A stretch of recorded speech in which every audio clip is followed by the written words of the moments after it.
నాకు టైం ఇస్తున్నారా, అసలు నాకు అపోజిషన్ లీడర్గా నాకు గౌరవం ఉందా అని చెప్పడం వాస్తవమే.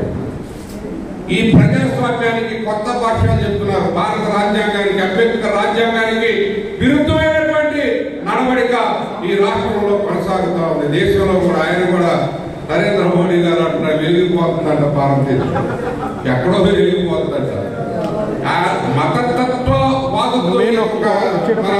పవన్ కళ్యాణ్ గారు మరి నాకైతే సిద్ధాంత పరంగా చాలా మరి అవగాహన ఉంది కాబట్టి ఫస్ట్ ఏమో చేదు వేరా అన్నాడు, ఇప్పుడు సనాతన ధర్మం అంట.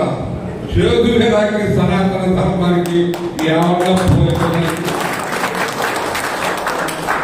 ఏమలేదు రక్షిస్తాడు. నేను గాజులు అన్నాడు, గాజు లేదు ఏమీ లేదు.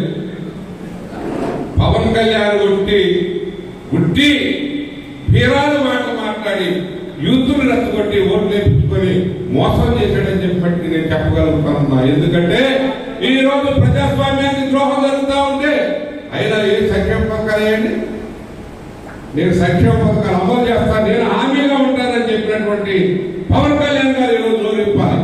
నీవే చాలా మంది ధైర్యం పెట్టుకున్నారు, యూత్ మొత్తం కూడా ఏమిటండి చంద్రబాబు నాయుడు గారి మీద నమ్మకం లేకపోయినా నేను చూసి ఓట్లేశారు.